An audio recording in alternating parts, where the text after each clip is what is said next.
Hello, everyone. So Kenneth Okonkwo has dissociated himself from Mr. Peter Obi, and he has done a letter.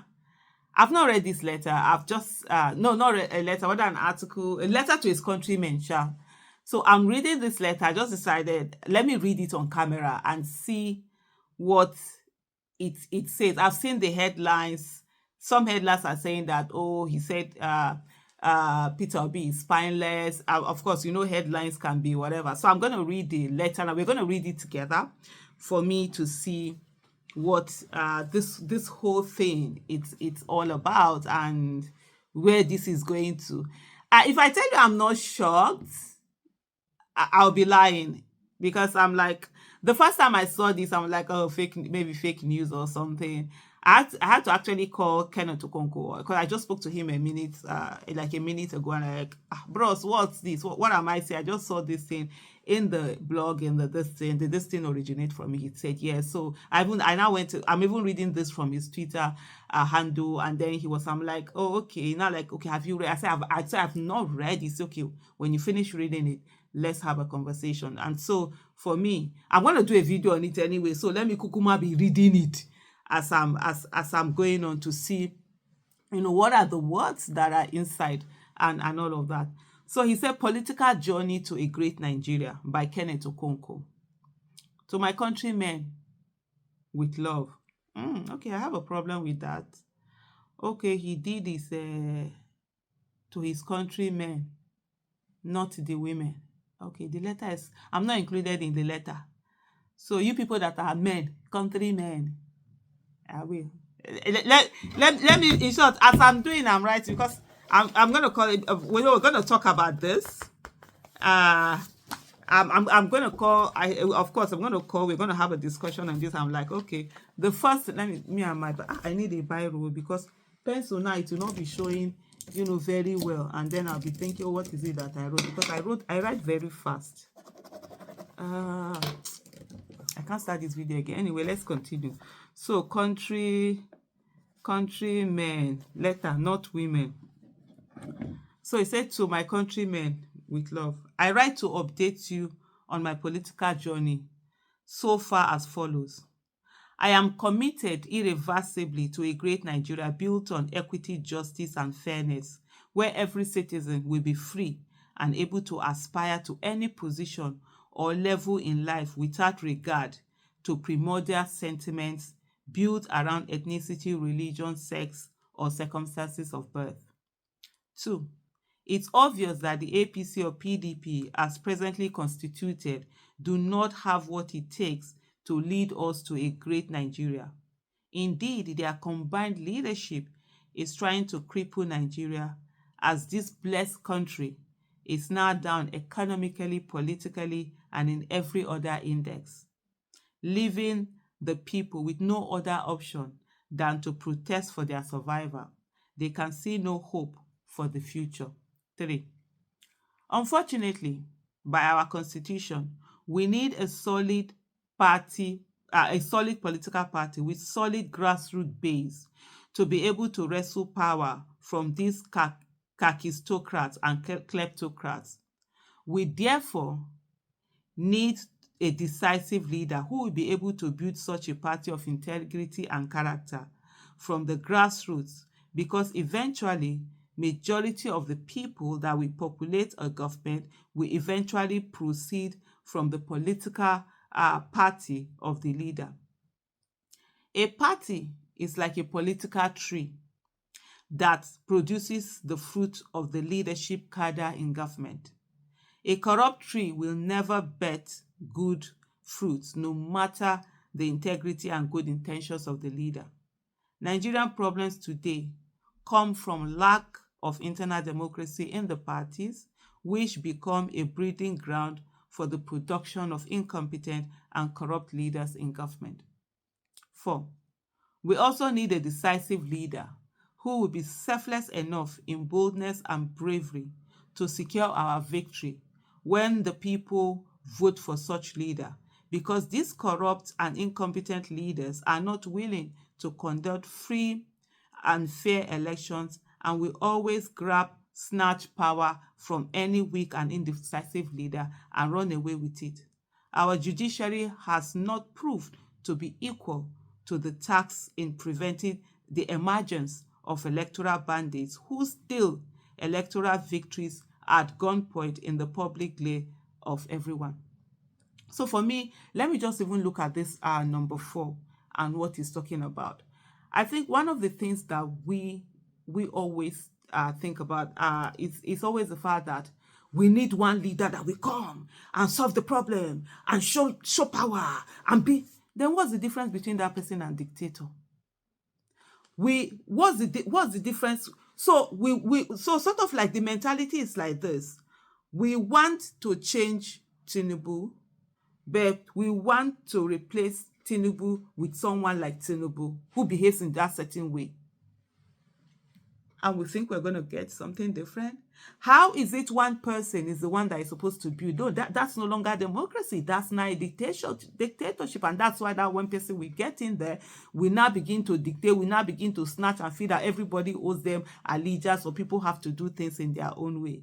So that's the thing. For me, I will come as I go on. I will talk about some of the things in my head now. So we have to be mindful. Do we really want democracy or do we want dictatorship, but our own dictators in there? So that's the thing. You want someone to come to grab, to be this whatever leader that we want. But when we see the one that says, oh, we want democracy, but we really don't want it in that way. So that's from looking at this. So number 5, it says, I'm earnestly searching for such a leader who has the integrity and also the commensurate charisma and bravery to mobilize the people to sustain the victory in the event that Nigeria votes for such a person. The time for calm down is over. So at one hand, we want someone who has the integrity, the character, the competence, that we know we do good by Nigeria, but we want him to have also the qualities of a bandit, of a dictator, of snatch, run, grab. Most times those things don't work together. So you want the quality of someone who wants to do the right thing. We all have to put our hands and do the democracy the way it is.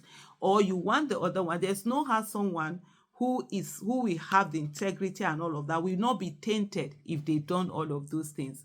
So you can't be the one that will grab, snatch. You don't care about people. You do whatever it takes to get the power. You will bribe people. You will be on the sea. You say, let them burn everything, burn the country down because this, that, and get it. Bring violence, use this, use that. And then you want to have that integrity. It doesn't work.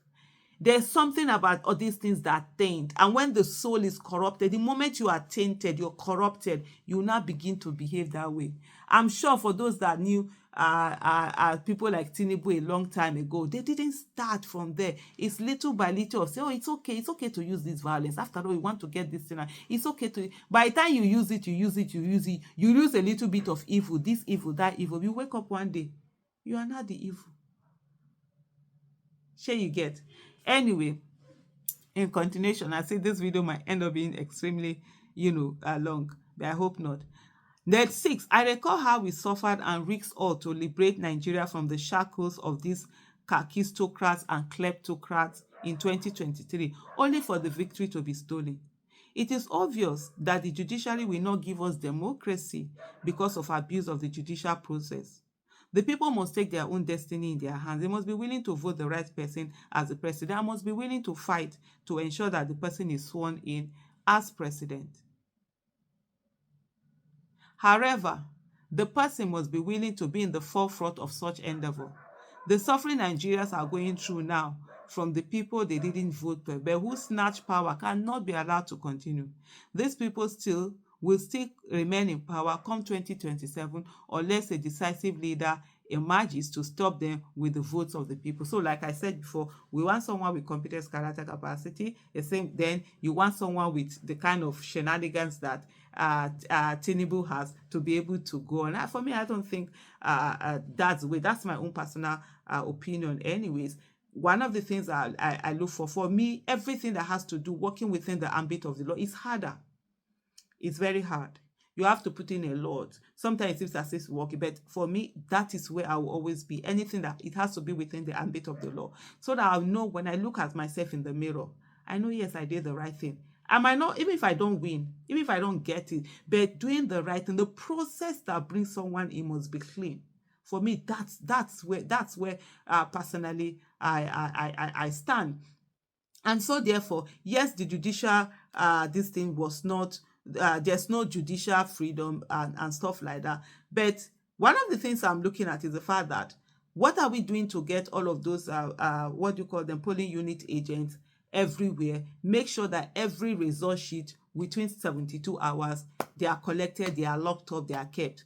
You're going to court, every single result sheet, you take it down to that court, you have the copies, you have everything, and say to them, see these result sheets, let's see what it is that you're going to do. Overwhelm them with evidence. I don't trust the judiciary. I've never trusted the judiciary. Overwhelm them with evidence. Yes, we saw the 2023 election, the evidence that were given to them, they came out to say, okay, some they didn't want, fine, the way they want, the one they said they want, you go and do it and go for it and go on. The moment you go the way of the evil ways of the people who are there, then you become tainted. You turn up to be one of them. That's why you see people fight for certain things. They fight, and then they turn out to be the people that they are actually, fighting for. For me, that's the thing that I see. So let me go back and continue. He said, to serve them with, however, okay. Number 7. It says, I'm trying to, what's happening? Okay. Oh my God, this is going to be long. Number 7, what is happening in Labour Party today has inspired in me a determination to chart a new course for my political journey. After the 2023 general elections, Nigerians, including me, had high hopes on Labour Party. I believe that Peter Obi will seize the momentum and build a solid party of integrity that will have the solid base that we need to overthrow the kakistocrats and kleptocrats. He just needed to give the right directives and everyone will fall in line. Why? Why is he the one that has to give directives? Is he a democracy or dictator? Is Peter Obi supposed to come in and be a dictator? That part I don't understand. If you give directives and everyone is following, I'm not following that, except I know we sit down as Democrats, sit down, work out the directive, not waiting for one person to do the directive. For me, this is where I always see that. I look at the 2023 election and say, what did I do? What could I have done better? What did I not do well that made this people to be able to snatch it? It's not to sit down and be looking at Peter Obi and say that, oh, Peter Obi is the one that ought to have done. But anyway, let me continue. Fall in line. Okay, 8. I received my first shock, he said, when he publicly declared that he didn't promise Nigerians to build a strong Labour Party, but to solve Nigerian problem. I was like, does it mean His Excellency Peter Obi is not aware that without a solid party base, we are heading to nowhere politically? However, I continued in his defense, believing he will still privately bring the needed solution to Labour Party problems to no avail, according to him.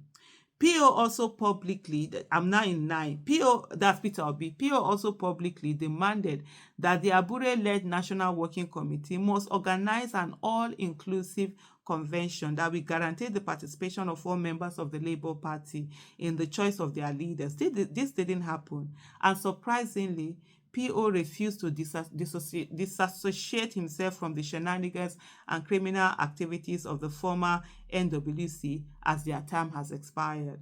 Every member of Labour Party is confused today as to the future of Labour Party because of the lack of leadership from PO over the party. And unfortunately, when they look up to me to tell them about PO's standpoint, I sincerely have nothing to tell them because I don't know myself. I cannot continue to speak on behalf of a leader that I do not know how he stands on issues of great importance. I simply don't know how to manipulate. Facts. So let me even stop there and put a bit of explanation of that. I remember, like this conversation, having this kind of conversation with Peter, I'll be like, oh, you need to do this, you need to do that. And then it dawned on me, like, that's when I realized that, okay, we are saying somebody should be a dictator. And then we say we are fighting dictators. Take in the party, take over the party, do this, do that, and do this thing. And I remember the conversation that I had with Peter Obi. We sat down and we was like, look, I'm a member. Peter Obi is not a member of NWC. Peter Obi is not a member of. He's not a member of the council. He's a card carrying member. Yes, he was a presidential candidate, and if he had won the yes, if he had not, if he had been sworn in, he won the election. He was rigged. That was sworn in as the president of the Federal Republic of Nigeria. He automatically becomes the leader, because the highest political, this like right now, I think it's Alex Oti, because that's the highest office that they have in terms of like governor. And so that's what he is. Even like some issues where he doesn't have vote. Yes, he has that charismatic power as a leader, but he doesn't have constitutional this thing. It's not for him to say, okay, do this. So he has followed and said, do this, work on this, do that. And some of them have not, they don't want to do that. Those are the things that he's working on. But at the same time also, and I think there's so much expectation where we think that one person should come in, solve all the problems. It's a collective thing. All of us are supposed to sit down there and solve all the problems. A collective thing. Then one person, we're waiting for that one person. And then why would he not go in there and thought to be and become something like the Tinubus that we see today? Because that's exactly what we are building the ground for. Is it a democracy? A democracy should be. Because sometimes people are like, okay, you have the money, use money. Because that's what a lot of these people do. They go into parties, they buy up the party, they use the party money. Just like what we saw Wike did with PDP, using all of that money that he used to now bamboozle everybody, take control of the party, hijacking. If we bring it to a Labour Party, if Peter Obi begins to do that, then what's the difference between Peter Obi and all these other people? Anyway, let me continue. So number 10, he said, I'm shocked that PO could not openly support the noble efforts of the labor union, who founded the Labour Party as a base to fight for the welfare of workers, to the extent that some of them are openly saying that PO is not the problem of Labour Party. The labor unions now have the unfortunate situation where they are fighting criminals who want to hijack their party, when an ordinary statement from PO would have brought the solution. I cannot continue with this ambivalence forever. Lawyers now, they like big word. One of the things for me, I would say here, is the fact that, in the Nigerian way, everything is about strategy and you have to be focused. There was a deliberate effort to get Peter Obi embroiled in political party affairs, so that he will be there solving problem, all sorts of shenanigans coming on, and he will not focus on national issues. So there, you could see there was a deliberate manipulation, which was get him involved, put wahala, put whatever in that party. Let him be running skelter, trying to solve it. Let him be focused only on that and not focus on also the national issues that were happening, and you get him engaged.